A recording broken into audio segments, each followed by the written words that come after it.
La técnica de la abstracción en la pintura surgió a comienzos del siglo XX como un acto racional, intelectual y casi científico.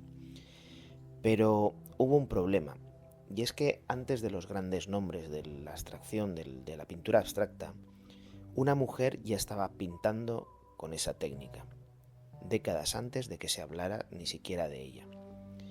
No lo hacía para figurar en exposiciones ni para formar parte de movimientos artísticos.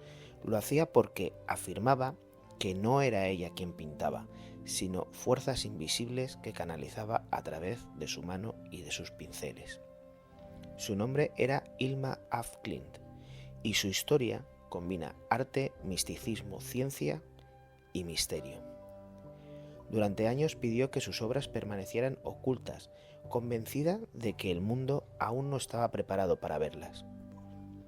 Hoy, en este episodio, haremos una exploración larga y profunda del enigma de Hilma, su vida, sus visiones, su obra y las preguntas inquietantes que todavía nos deja. ¿Fue una mística que pintó el futuro del arte? ¿O un artista genial que simplemente intuía lo que estaba por venir? Hilma af Klint nació en 1862 en Stockholm, Suecia, en un entorno que combinaba disciplina y sensibilidad. Su familia estaba vinculada a la marina y al mundo académico, pero también a la cultura y la curiosidad intelectual. Desde niña mostró un talento natural para el dibujo, la geometría y la composición visual. A finales del siglo XIX, Europa estaba fascinada por el espiritismo y la teosofía. Hilma, influida por estas corrientes y por la muerte temprana de una hermana, comenzó a explorar lo invisible. Para ella el arte y lo espiritual no estaban separados. El arte podía ser un medio para revelar realidades que los sentidos no captaban. Este ambiente formó una tensión central en su vida: la precisión científica frente a la intuición mística, la disciplina frente a la inspiración espiritual. Hilma recibió una formación académica estricta en la Academia Real de Bellas Artes de Estocolmo, aprendiendo dibujo, retrato, perspectiva, anatomía y técnicas de óleo y acuarela, y su talento le permitió destacarse pronto en un mundo aún muy masculino. Durante años llevó una doble vida artística.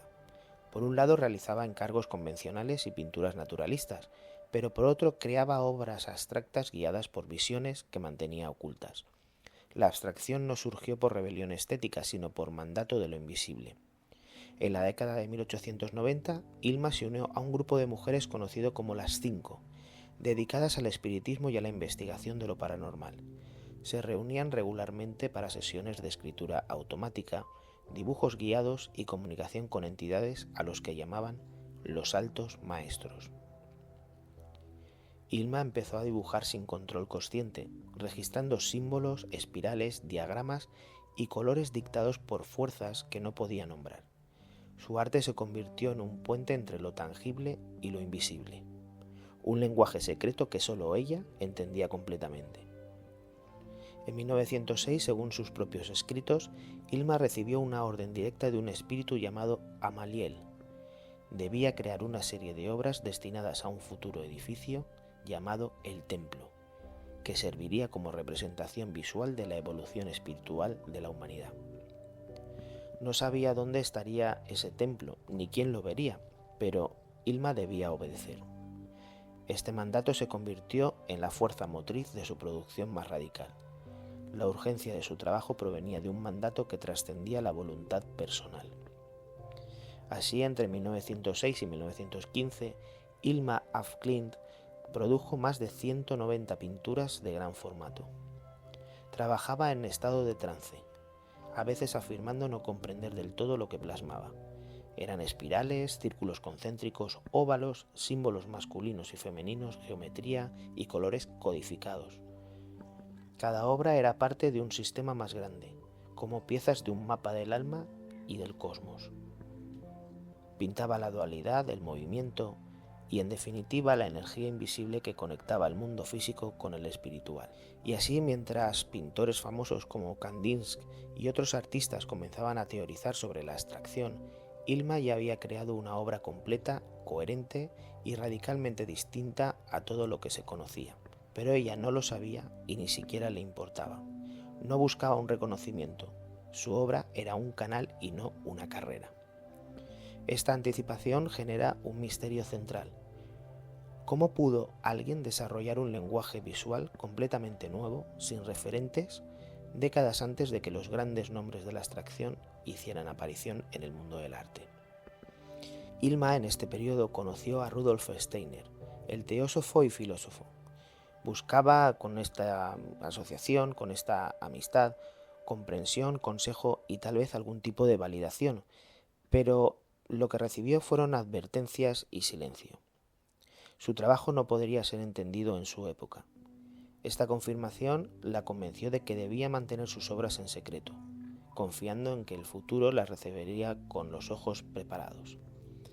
Ilma organizó cuidadosamente sus archivos, catalogó cada pintura, escribió notas explicativas, creó diagramas y registros de sus visiones. Pidió explícitamente que no se mostraran antes de que hubieran transcurrido 20 años desde su muerte. Su silencio era estratégico y espiritual. De esta manera preservaba la integridad de un mensaje que consideraba demasiado radical para la sensibilidad de su tiempo. Así que después de su muerte en 1944, sus obras permanecieron ocultas hasta los años 70, cuando finalmente se exhibieron. Desafiaron las narrativas establecidas sobre el origen de la abstracción y el rol de las mujeres en el arte moderno.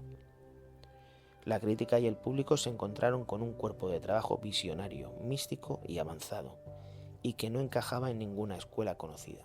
El gran debate que generó la obra de esta artista aún persiste hoy en día. ¿Ilma creía realmente que los espíritus pintaban a través de ella? ¿O era una metáfora para legitimar una intuición artística radical? Su obra trasciende la explicación. Es un testimonio de una mente que imaginó lo invisible y lo plasmó con rigor visual y espiritual. Y es que sus cuadros mezclan elementos científicos, matemáticos y místicos. Son diagramas que parecen mapas de energía. Hay símbolos que representan fuerzas opuestas, colores codificados para estados emocionales y espirituales, y todo apunta a una concepción del universo como un sistema interconectado y visible a través del arte. El templo que Ilma imaginó nunca se construyó físicamente, pero en su obra encontramos la idea de un espacio donde arte, espiritualidad y ciencia convergen. Es un templo de visiones, de conceptos y de mapas de lo invisible.